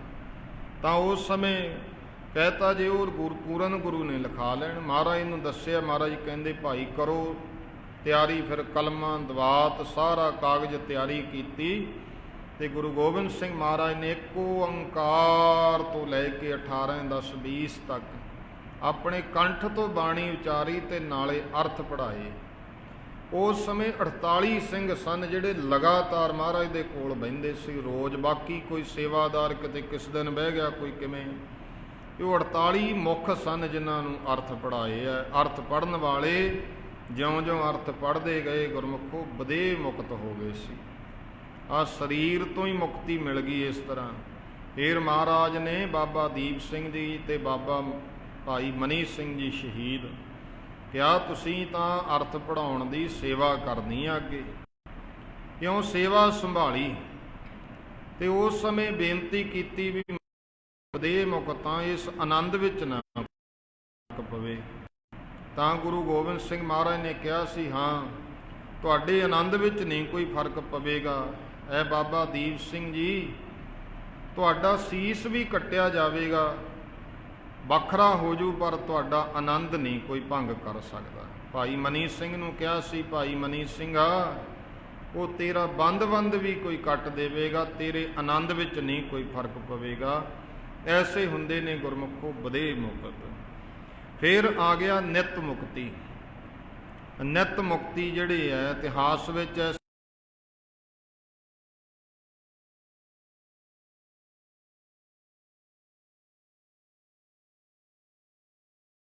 ਛਕਾਇਆ। ਤਾਂ ਉਦੋਂ ਬਾਅਦ 5 ਜਿਹੜੇ ਹੋਰ ਸਿੰਘ ਆਏ ਉਹਨਾਂ ਨੂੰ ਅੰਮ੍ਰਿਤ ਛਕਾਇਆ। ਫਿਰ ਉਹਨਾਂ ਨੂੰ ਮੁਕਤਿਆਂ ਦਾ ਖਿਤਾਬ ਦਿੱਤਾ। ਇਤਿਹਾਸ ਵਿੱਚ ਨਾਂ ਆਉਂਦਾ ਦੇਵਾ ਸਿੰਘ, ਰਾਮ ਸਿੰਘ, ਟਹਿਲ ਸਿੰਘ, ਈਸ਼ਰ ਸਿੰਘ, ਫਤਿਹ ਸਿੰਘ। ਬਹੁਰ ਪੰਚ ਸਿੱਖ ਖਰੇ ਕਰ ਅੰਮ੍ਰਿਤ ਦਇਓ ਛਕਾਏ, ਸੰਗਿਆ ਮੁਕਤੇ ਜਿਨ ਕਹੇ ਭਏ ਸਿੰਘ ਹਰ ਖਾਏ। ਉਹਨਾਂ ਨੂੰ ਫਿਰ ਮਹਾਰਾਜ ਕਹਿੰਦੇ ਵੀ ਜਿਹੜੇ ਪਹਿਲਾਂ ਆਏ ਜਿਨ੍ਹਾਂ ਨੇ ਸੀਸ ਦਿੱਤੇ ਇਹ ਤਾਂ ਹਨ ਮੇਰੇ 5 ਪਿਆਰੇ। ਫਿਰ ਅੱਗੇ ਜਿਹੜੇ 5 ਉੱਠੇ ਉਹਨਾਂ ਦੇ ਉਸ ਸਮੇਂ ਸੀਸ ਨਹੀਂ ਲਏ, ਅੰਮ੍ਰਿਤ ਛਕਾਤਾ। ਮਹਾਰਾਜ ਕਹਿੰਦੇ ਤੁਸੀਂ ਮੇਰੇ 5 ਮੁਕਤੇ ਹੋ। ਤੇ ਇਉਂ ਮੁਕਤਸਰ ਦੀ ਜੰਗ ਦੇ ਵਿੱਚ ਵੀ ਵੇਖੋ ਜਿਹੜੇ 40 ਮੁਖ ਸ਼ਹੀਦ ਹੋਏ ਗੁਰੂ ਗੋਬਿੰਦ ਸਿੰਘ ਮਹਾਰਾਜ ਜੀ ਨੇ ਉਹਨਾਂ ਮੁਕਤਿਆਂ ਦਾ ਖਿਤਾਬ ਦਿੱਤਾ। ਜਦੋਂ ਆਹ ਧਰਤੀ ਆਪਣੇ ਰਾਏਕੋਟ ਤੋਂ ਇੱਥੋਂ ਚਾਵੇ ਲੰਮਾ ਜੜਪੁਰਾ ਇਤਿਆਦਿਕ ਇੱਥੇ ਮਹਾਰਾਜ ਲੰਮੇ ਜੜਪੁਰੇ ਦੀ ਧਰਤੀ ਤੇ ਵੀ 20 21 ਰਹੇ ਗੁਰ ਲੰਮੇ। ਇੱਥੋਂ ਅੱਗੇ ਫਿਰ ਗਏ ਸਤਿਗੁਰੂ ਪਾਤਸ਼ਾਹ ਦੀਨੇ ਕਾਂਗੜ ਜਫਰਨਾਮਾ ਲਿਖਿਆ। ਫਿਰ ਉੱਧਰੋਂ ਚੱਲ ਕੇ ਪਿੰਡਾਂ ਵਿੱਚ ਦੀ ਹੁੰਦੇ ਹਵਾਉਂਦੇ ਗੁਰੂ ਮਹਾਰਾਜ ਕੋਲੇ ਕਿਵੇਂ ਜਿਹੜਾ ਵਿਸ਼ਾ ਹੈ ਵੱਖਰਾ ਹੈ। ਇਹ ਮਾਈ ਭਾਗ ਕੌਰ, ਮਾਈ ਭਾਗੋ ਦੇ ਭਰਾ ਸਨ ਭਾਗ ਸਿੰਘ, ਦਲਬਾਗ ਸਿੰਘ, ਗੰਡਾ ਸਿੰਘ, ਕਰਵਾਰਾ ਸਿੰਘ। ਹੋਰ ਮਾਝੇ ਦੇ ਸਿੰਘ ਆਏ ਤੇ ਰਾਮਿਆਣੇ ਤੋਂ ਥੋੜ੍ਹੀ ਦੂਰ ਹੀ ਗਏ ਸੀ ਮਹਾਰਾਜ ਜਿੱਥੇ। ਫਿਰ ਆ ਕੇ ਕਹਿੰਦੇ ਮਹਾਰਾਜ ਤੁਸੀਂ ਇਉਂ ਕਰੋ ਬਾਦਸ਼ਾਹ ਔਰੰਗਜ਼ੇਬ ਨਾਲ ਸਮਝੌਤਾ ਕਰ ਲਓ। ਜੋ ਜੋ ਬੇਮੁਖ ਸਿਦਕ ਬਿਨ ਸਿਮਰ ਪੰਚਾਇਤ ਬਾਤ, ਲਿਖਿਓ ਬਦਾਵਾ ਦੇਰ ਬਿਨ ਗੁਰੂ ਸਿੱਖ ਨਹੀਂ ਕਦਾਂਤ। ਇੱਕ ਆਨੰਦਪੁਰ ਸਾਹਿਬ ਲਿਖਿਆ ਉਹ ਇਕਰਾਰਨਾਮਾ ਲਿਖ ਕੇ ਆਏ ਗ੍ਰੰਥਾਂ ਵਿੱਚ ਇਹ ਹੈ। ਫਿਰ ਇੱਥੇ ਵੀ ਇਹਨਾਂ ਨੇ ਲਿਖਿਆ ਚੰਗਾ ਜੇ ਤੁਸੀਂ ਸਾਡਾ ਕਿਹਾ ਨਹੀਂ ਮੰਨਣਾ ਫਿਰ ਲਿਖ ਦਿਓ। ਮਹਾਰਾਜ ਕਹਿੰਦੇ ਭਾਈ ਗੁਰੂ ਤੁਸੀਂ ਹੋ ਕੋ ਅਸੀਂ ਰਹੋ ਵਿਚਾਰ। ਫਿਰ ਸਮਾਂ ਆਇਆ ਖਿਦਰਾਣੇ ਦੀ ਢਾਬ ਦੇ ਉੱਤੇ ਪਹੁੰਚ ਗਏ। ਜਦੋਂ ਇਹ ਸਿੰਘਾਂ ਨੇ ਦੱਸ ਦਿੱਤਾ, ਮੁਖੀਆਂ ਨੇ ਮਾਝੇ ਦਿਆਂ ਸਿੰਘਾਂ ਨੂੰ, ਮਾਈ ਭਾਗੋ ਦੇ ਭਰਾਵਾਂ ਨੇ, ਅਸੀਂ ਤਾਂ ਮਹਾਰਾਜ ਨੂੰ ਲਿਖ ਕੇ ਦੇਤਾ, ਸਾਡਾ ਕੋਈ ਲਾਹਣਤਾਂ ਪਈਆਂ। ਤਾਂ ਫਿਰ ਗੁਰਮੁਖੋ ਇਹ ਸਾਰੇ ਸ਼ਹੀਦ ਹੋਏ ਉੱਥੇ ਜਿਹੜੇ ਲਿਖ ਕੇ ਵੀ ਆਏ। ਮਾਈ ਭਾਗੋ ਦੇ 4 ਭਰਾ ਸ਼ਹੀਦ ਹੋਏ। ਮਾਈ ਭਾਗੋ ਦਾ ਪਤੀ ਸ਼ਹੀਦ ਹੋਇਆ, ਮਾਈ ਭਾਗੋ ਦਾ ਦਿਓਰ, 4 ਭਰਾ ਗੰਡਾ ਸਿੰਘ, ਕਰਵਾਰਾ ਸਿੰਘ, 5 ਵੀ ਲਿਖਿਆ ਗ੍ਰੰਥਾਂ ਵਿੱਚ, ਇੱਕ ਹੋਰ ਨਾਮ ਵੀ। ਇਹ ਸ਼ਹੀਦ ਹੋਏ ਭਾਗ ਸਿੰਘ, ਦਲਬਾਗ ਸਿੰਘ। ਫਿਰ ਭਾਈ ਨਿਧਾਨ ਸਿੰਘ ਜੋ ਮਾਈ ਭਾਗੋ ਦਾ ਪਤੀ ਹੈ, ਭਾਈ ਸੁਲਤਾਨ ਸਿੰਘ ਜੋ ਮਾਈ ਭਾਗੋ ਦਾ ਦਿਓਰ ਹੈ, ਇਹ ਉਸ ਜੰਗ ਦੇ ਵਿੱਚ ਸ਼ਹੀਦ ਹੋਏ। ਤੇ ਸਤਿਗੁਰੂ ਸੱਚੇ ਪਾਤਸ਼ਾਹ ਮਹਾਰਾਜ ਨੇ ਜਦੋਂ ਜੰਗ ਖਤਮ ਹੋਈ ਟਿੱਬੀ ਤੋਂ ਆ ਕੇ ਮੈਦਾਨੇ ਜੰਗ ਵਿੱਚ ਆਏ, ਛਾਤੀ ਨਾਲ ਲਾ ਲਾ ਕੇ ਕਿਸੇ ਨੂੰ 5000 ਹੀ, ਕਿਸੇ ਨੂੰ 10,000 ਹੀ, ਕਿਸੇ ਨੂੰ 20,000 ਹੀ। ਤੇ ਜਦੋਂ ਭਾਈ ਮਹਾਂ ਸਿੰਘ ਜੀ ਦੇ ਕੋਲ ਪਹੁੰਚੇ ਹੈ, ਕੁਝ ਕੁ ਸਮੇਂ ਦਾ, ਕੁਝ ਸਵਾਸਾਂ ਦਾ ਪ੍ਰਾਹੁਣਾ ਸੀ। ਸੀਸ ਗੋਦ ਵਿੱਚ ਲਿਆ, ਗੁਰੂ ਮਹਾਰਾਜ ਦੇ ਦਰਸ਼ਨ ਕੀਤੇ, ਹੋਸ਼ ਆਈ। ਮਹਾਰਾਜ ਕਹਿਣ ਲੱਗੇ, ਮਹਾਂ ਸਿੰਘਾ, ਤੇਰੀ ਕੁਰਬਾਨੀ ਤੋਂ, ਤੇਰੀ ਜੰਗ ਕਰਨ ਦੀ ਰੀਤੀ ਤੋਂ ਬਹੁਤ ਖੁਸ਼ ਹਾਂ, ਤੂੰ ਕੁਝ ਮੰਗ ਲੈ। ਤਾਂ ਫਿਰ ਬੇਨਤੀ ਕੀਤੀ ਸੀ, ਸਤਿਗੁਰੂ ਪਾਤਸ਼ਾਹ ਜੀ, ਜੇ ਤਰੁੱਠੇ ਹੋ, ਮਹਾਰਾਜ ਨੂੰ ਕਹਿੰਦੇ ਉਹ ਬਦਾਵਾ ਪਾੜ ਦਿਓ। ਮਹਾਰਾਜ ਕਹਿੰਦੇ, ਭਾਈ ਮਹਾਂ ਸਿੰਘਾ, ਕੋਈ ਦੁਨੀਆ ਦਾ ਰਾਜ ਮੰਗ, ਤਖਤ ਮੰਗ, ਧਨ ਮੰਗ, ਬਾਦਸ਼ਾਹੀ ਮੰਗ, ਦੇ ਦਿੰਦੇ ਆ। ਨਹੀਂ ਮਹਾਰਾਜ, ਇਹ ਕੀ ਲੈਣਾ, ਤੂੰ ਸਵਾਸ ਮੰਗ ਲੈ, ਜ਼ਿੰਦਗੀ ਮੰਗ ਲੈ, ਲੰਮੀ ਉਮਰ ਦੇ ਦਿੰਦੇ ਆ। ਆਪਾਂ ਸਾਰੇ ਹੀ ਚਾਹੁੰਦੇ ਆ ਮੈਂ ਬਹੁਤ ਸਮਾਂ ਰਹਾ। ਇਹ ਜਿੰਨੀ ਮਹਾਰਾਜ ਨੇ ਸਵਾਸਾਂ ਦੀ ਪੂੰਜੀ ਗੁਰਮੁਖੋ ਸਾਨੂੰ ਬਖਸ਼ੀ ਆ, ਧਰਤੀ ਤੇ ਉਨਾ ਸਮਾਂ ਰਹਿਣਾ। ਸੰਸਾਰ ਦੇ ਉੱਤੇ ਬੇਅੰਤ ਰੋਗ ਹੈ, ਬੰਦਾ ਰੋਗਾਂ ਦੇ ਵਿੱਚ ਜਿਉਂਦਾ। ਇਹ ਠੀਕ ਹੈ, ਮਹਾਮਾਰੀਆਂ ਆਉਂਦੀਆਂ, ਪਰ ਮੈਡੀਕਲ ਸਾਇੰਸ ਕਹਿੰਦੀ ਹੈ 8000 ਰੋਗ ਬਿਮਾਰੀ ਹੈ। ਤੇ ਸਾਨੂੰ 8000 ਆਪਾਂ ਦਾ 9 ਸੁਣ ਕੇ ਮਰ ਜਾਾਂਗੇ ਵੀ ਹੈ 8000, ਪਰ ਇਹ ਨਹੀਂ ਸੋਚਿਆ ਹੈ ਸਰੀਰ ਤਾਂ ਸਾਡਾ ਇੱਕੋ ਹੀ ਹੈ। ਇਹ ਪਰਮੇਸ਼ਰ ਨੇ, ਵਾਹਿਗੁਰੂ ਨੇ ਕਿਰਪਾ ਕਰਨੀ ਹੈ, ਕਿਉਂਕਿ ਉਹਦੇ ਹੱਥ ਵਿੱਚ ਹੈ ਜੰਮਣ ਮਰਨਾ। ਆ ਤੁਸੀਂ ਵੇਖ ਲਓ ਕਿੰਨਾ ਕੁਝ ਹੋਇਆ। ਹਜੂਰ ਸਾਹਿਬ ਤੋਂ ਸੰਗਤ ਆਈ ਤੇ ਲਗਭਗ ਸੰਗਤ ਨੂੰ ਕਹਿ ਦਿੱਤਾ ਤੁਹਾਨੂੰ ਤਾਂ ਕਰੋਨਾ ਵਿਸ਼ਾਣੂ ਹੋ ਗਿਆ, ਤੇ ਮਾਲਕ ਦੀ ਕਿਰਪਾ ਹੋਈ, ਸਾਰੇ ਦੇ ਸਾਰੇ ਠੀਕ ਵੀ ਹੋ ਗਏ। ਇਹ ਉਹਦੇ ਮਾਲਕ ਦੇ ਹੱਥ ਹੈ ਨਾ। ਹੁਣ ਸਰਕਾਰ ਤਾਂ ਕਹਿੰਦੀ ਹੈ, ਮੈਡੀਕਲ ਸਾਇੰਸ ਕਹਿੰਦੀ ਇਸ ਬਿਮਾਰੀ ਦਾ ਇਲਾਜ ਹੀ ਕੋਈ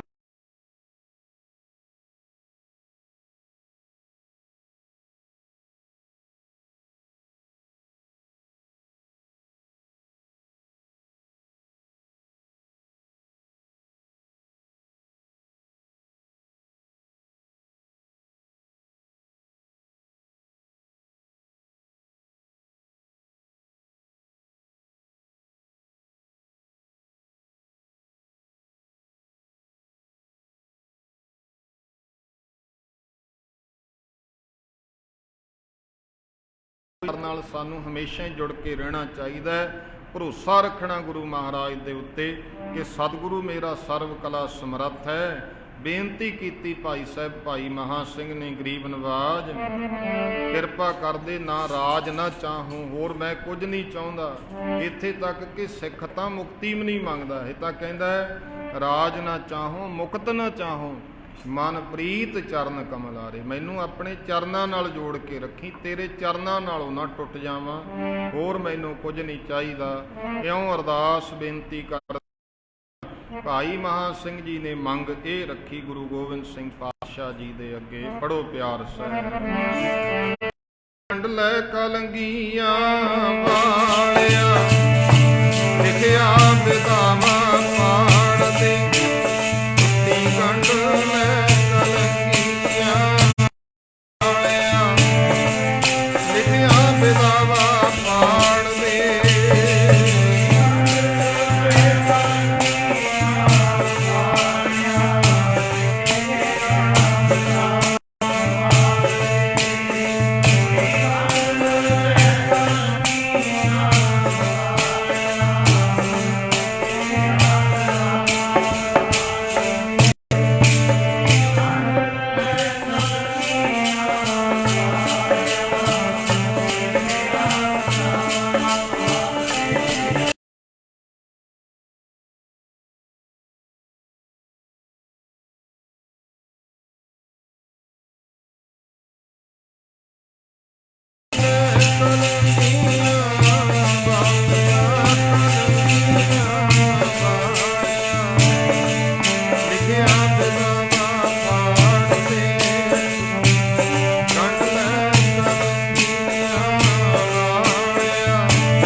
ਮਹਾਰਾਜ ਪਾਤਸ਼ਾਹ ਨੇ ਕਿਰਪਾ ਕੀਤੀ ਗੁਰਮੁਖੋ। ਬਚਨ ਵੀ ਹੈ ਗੁਰ ਪ੍ਰਤਾਪ ਸੂਰਜ ਗ੍ਰੰਥ ਕਰਤਾ ਲਿਖਦੇ, ਸਥਲ ਮੁਕਤ ਭਏ ਸਿੱਖ ਚਾਲੀ, ਜੇ ਨਿਸ਼ਪਾਪ ਘਾਲ ਬਹੁ ਕਾਲੀ, ਜਾਂ ਤੇ ਨਾਮ ਮੁਕਤ ਸਰ ਹੋਵਾ, ਜੋ ਮੱਜਹਿ ਤਿਨ ਹੀ ਅਗ ਖੋਵਾ। ਮਹਾਰਾਜ ਨੇ ਬਚਨ ਕੀਤੇ, ਇਸ ਧਰਤੀ ਦਾ ਨਾਮ ਮੁਕਤ ਸਰ ਹੋ ਗਿਆ। ਉਹ ਬਦਾਵਾ ਲਿਖ ਕੇ ਟੁੱਟੀਆਂ ਗੰਢੀਆਂ ਤੇ ਬਰ ਦਿੱਤੇ ਸ਼ਹੀਦਾਂ ਨੂੰ। ਅਸ ਮਹਿਮਾ ਸ੍ਰੀ ਮੁਖ ਤੇ ਕਹੀ, ਜੋ ਅਬ ਪ੍ਰਗਟ ਜਗਤ ਮੋ ਸਹੀ। ਅੱਜ ਵੀ ਪ੍ਰਗਟ ਹੈ। ਸਤਿਗੁਰਾਂ ਕਿਹਾ ਜੋ ਇਸ ਸਥਾਨ ਤੇ ਇਸ਼ਨਾਨ ਕਰੇ, ਗੁਰੂ ਨਾਲ ਜੁੜ ਗਿਆ, ਉਹ ਮੁਕਤ ਹੋ ਜਾਏਗਾ। ਤੋ ਇਸ ਤਰ੍ਹਾਂ ਮੁਕਤੀ ਇਹ ਪਦ ਹੈ। ਇਹ ਤੋਂ ਅੱਗੇ ਫਿਰ ਮੁਕਤੀਆਂ ਜਿਹੜੀਆਂ ਨੇ ਗੁਰਮੁਖੋ 4 ਮੰਨੀਆਂ ਵਿਕੁੰਠ ਦੀਆਂ। ਜਦੋਂ ਵਿਕੁੰਠ ਵਿੱਚ ਜਾ ਵੜਿਆ, ਇੱਕ ਸ਼ਲੋਕ, ਇੱਕ ਸਮੀਪ, ਇੱਕ ਸਾਯੁਜ, ਇੱਕ ਸਰੂਪ। ਇਹ ਸ਼ਲੋਕ ਕੀ ਆਪਾਂ ਸੰਖੇਪ ਵਿਚਾਰ ਕਰਕੇ 5-10 ਮਿੰਟ ਵਿੱਚ ਹੁਣ ਸਮਾਪਤ ਕਰਾਂਗੇ। ਇਹ ਹੈ ਕਿ ਉਹ ਜਿਹੜਾ ਉਪਾਸ਼ਾ, ਜਿਹਦੀ ਅਸੀਂ ਉਪਾਸ਼ਨਾ ਕਰਦੇ ਹਾਂ, ਤੇ ਲੋਕ ਵਿੱਚ ਚਲੇ ਜਾਈਏ ਤੇ ਉਹਦੀ ਪ੍ਰਾਪਤੀ ਲੋਕ ਦੀ ਹੋ ਜਾਣੀ। ਇਹਨੂੰ ਕਿਹਾ ਸ਼ਲੋਕ ਜਿਹੜੀ ਮੁਕਤੀ ਹੈ। ਦੂਜਾ ਹੈ ਸਮੀਪ, ਜਿਹਦੀ ਕਰਦੇ ਆ ਉਹਦੀ ਸਮੀਪਤਾ ਮਿਲ ਜਾਣੀ, ਉਹਦੀ ਨੇੜਤਾ ਹੋ ਜਾਣੀ, ਇਹਨੂੰ ਕਿਹਾ ਸਮੀਪ ਮੁਕਤੀ।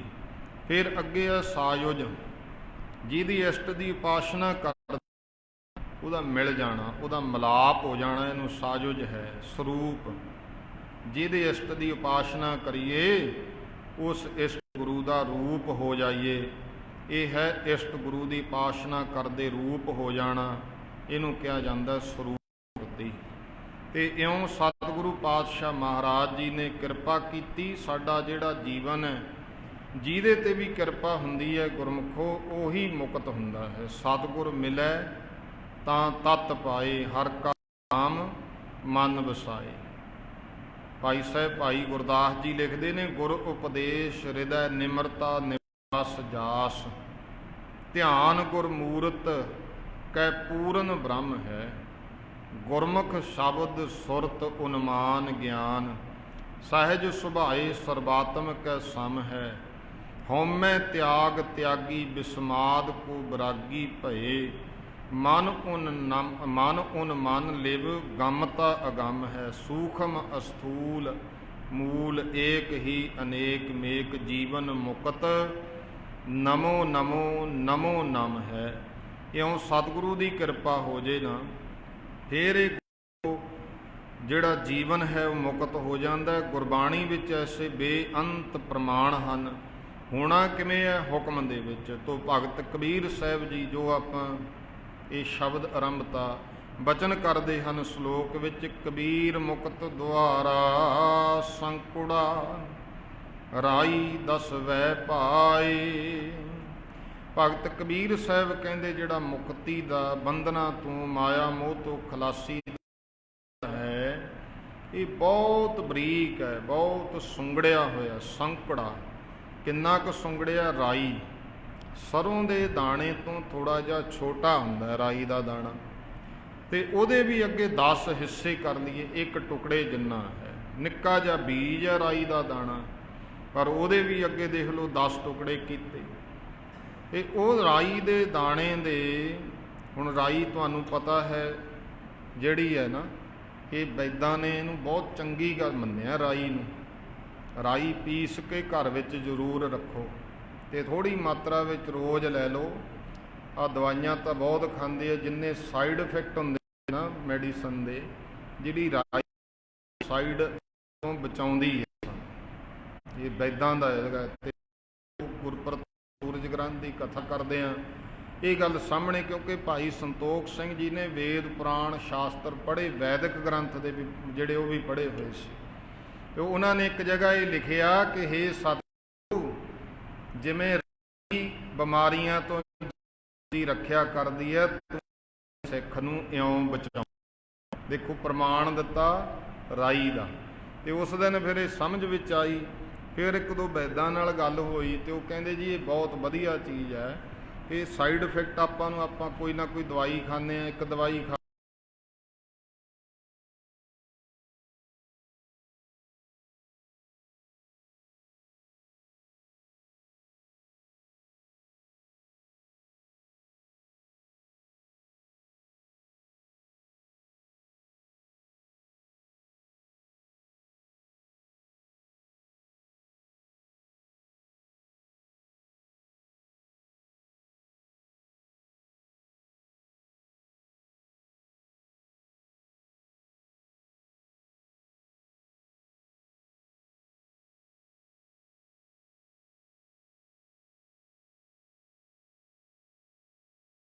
ਕਹਿੰਦੇ ਰਾਈ 10ਵੇਂ ਪਾਏ, ਅਚਾਰ ਚ ਪਾ ਦਿੰਦੇ, ਦੇਖੋ ਕਿੰਨਾ ਟਾਈਮ ਪਈ ਰਹੇ, ਖਰਾਬ ਨਹੀਂ ਹੋਣ ਦਿੰਦੀ ਅਚਾਰ ਨੂੰ ਜਿਹੜੀ ਰਾਈ ਪਾਦੀ ਹੈ।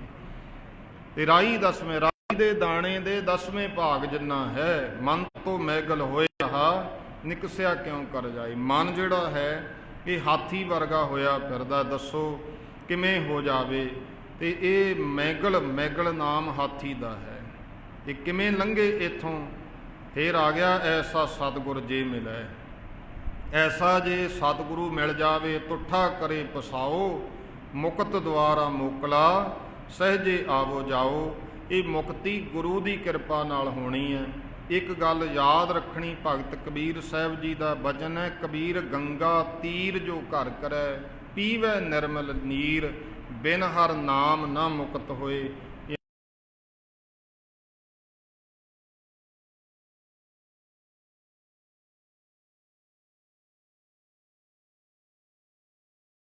ਔਰ ਆਓ ਸਾਰੇ ਪ੍ਰੇਮ ਸਹਿਤ ਪੜਿਓ। ਭਾਵੇਂ ਗੰਗਾ ਦੇ ਕਿਨਾਰੇ ਘਰ ਪਾਲੇ, ਮੁਕਤੀ ਨਾ ਹੋਣੀ ਨਾਮ ਤੋਂ ਬਿਨਾ। ਭਾਵੇਂ ਗੰਗਾ ਦੇ ਕਿਨਾਰੇ ਘਰ ਪਾਲੇ, ਮੁਕਤੀ ਨਾ ਹੋਣੀ ਨਾਮ ਤੋਂ ਬਿਨਾ।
ਬਚਨ ਕੀਤੇ ਐਸਾ ਸਤਿਗੁਰ ਜੇ ਮਿਲੈ। ਤੁਠਾ ਕਰੇ ਬਸਾਉ ਕੋਈ ਬ੍ਰਹਮ ਨੇਸ਼ਟੀ ਬ੍ਰਹਮ ਸੁਰਤੀ। ਗੁਰੂ ਮਿਲ ਜਾਵੇ ਸੱਚੇ ਸਤਿਗੁਰੂ ਗੁਰੂ ਗ੍ਰੰਥ ਸਾਹਿਬ ਦੇ ਲਾਈਏ। ਪਰ ਕਿਰਪਾ ਕਰ ਦੇਵੇ ਨਾਮ ਦੀ ਦਾਤ। ਮੁਕਤ ਦੁਆਰਾ ਮੋਕਲਾ ਸਹਿਜੇ ਆਵੋ ਜਾਓ। ਤਾਂ ਮੁਕਤੀ ਦਾ ਦਰਵਾਜ਼ਾ ਖੁੱਲ੍ਹਾ ਹੋ ਜਾਂਦਾ ਹੈ ਗੁਰਮੁਖੋ, ਜਿਹਦੇ ਵਿੱਚ ਸੌਖਿਆਂ ਆਇਆ ਜਾਇਆ ਜਾ ਸਕਦਾ। ਫਿਰ ਬਚਨ ਆਏ ਮਹੱਲਾ ਤੀਜਾ, ਤੀਸਰੇ ਪਾਤਸ਼ਾਹ ਦਾ ਸ਼ਲੋਕ ਹੈ, ਨਾਨਕ ਮੁਕਤ ਦੁਆਰਾ ਕਾ ਨਾ ਹੋਏ ਸੋ ਜਾਏ। ਮਹਾਰਾਜ ਨੇ ਇਹਨੂੰ ਖੋਲ੍ਹ ਕੇ ਗੱਲ ਹੋਰ ਦੱਸਤੀ, ਭਾਵ ਸਮਝਾਤਾ ਕਿ ਜਿਹੜਾ ਮੁਕਤੀ ਦਾ ਦਰਵਾਜ਼ਾ ਨਾ ਹੋਏ ਸੋ ਜਾਏ। ਹਉਮੈ ਮਨ ਅਸਥੂਲ ਹੈ। ਮਨ ਹਾਥੀ ਕਿਵੇਂ ਬਣਿਆ?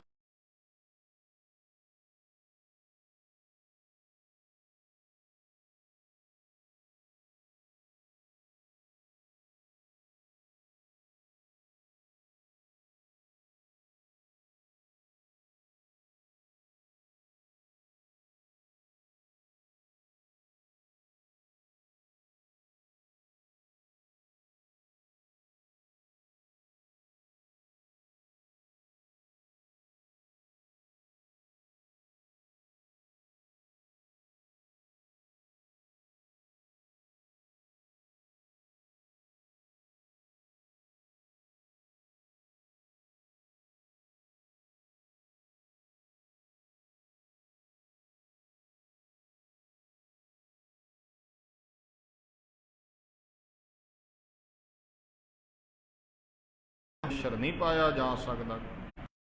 ਕਰਨਾ ਪਵੇ ਗੱਲ ਨੂੰ, ਨਹੀਂ ਜਾਵੇ ਐਂ ਕਰ ਲਾ ਆਹ ਕਰ ਲਾ, ਫਿਰ ਨਹੀਂ ਮਿਲਦੀ।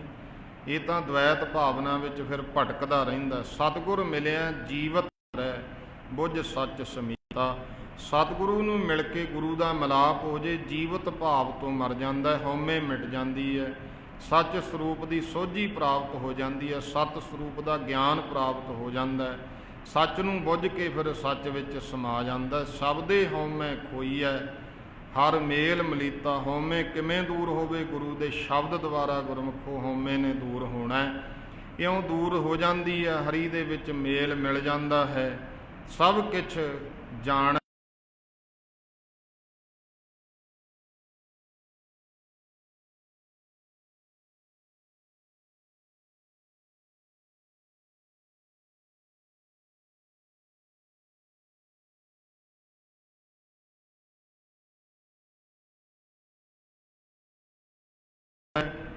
ਕਿ ਜਿਹੜਾ ਭਾਈ ਮੁਕਤੀ ਦਾ ਦਰਵਾਜ਼ਾ ਹੈ ਇਹ ਸਤਿਗੁਰੂ ਦੀ ਕਿਰਪਾ ਨਾਲ ਖੁੱਲ੍ਹਣਾ। ਐਸਾ ਸਤਿਗੁਰ ਜੇ ਮਿਲ ਜਾਵੇ, ਗੁਰੂ ਦੇ ਲੜ ਲੱਗ ਜਾਈਏ ਤਾਂ ਕਿਰਪਾ ਹੋ ਜਾਂਦੀ ਹੈ ਅਤੇ ਸਾਡੇ 'ਤੇ ਮਿਹਰ ਹੋ ਜਾਂਦੀ ਹੈ। ਗੁਰੂ ਪਾਤਸ਼ਾਹ ਦੀ ਕਿਰਪਾ ਦੇ ਧਾਰਨੀ ਬਣਨਾ ਹੈ। ਜਿੰਨੇ ਵੀ ਗੁਰਮੁਖ ਪਿਆਰੇ ਮਾਈ ਭਾਈ ਆਏ ਹੈ, ਆਪਾਂ ਗੁਰੂ ਮਹਾਰਾਜ ਦੇ ਲੜ ਲੱਗੀਏ ਤਾਂ ਫਿਰ ਵਾਹਿਗੁਰੂ ਰੱਬੀ ਜੋਤ ਵਿੱਚ ਸਾਡਾ ਮਿਲਾਪ ਹੋ ਜਾਵੇਗਾ। ਬਹੁਤ ਬਹੁਤ ਧੰਨਵਾਦ। ਇੱਥੇ ਹੀ ਸਮਾਪਤੀ। ਆਓ ਜਿਤਨੇ ਵੀ ਗੁਰਮੁਖ ਪਿਆਰੇ ਮਾਈ ਭਾਈ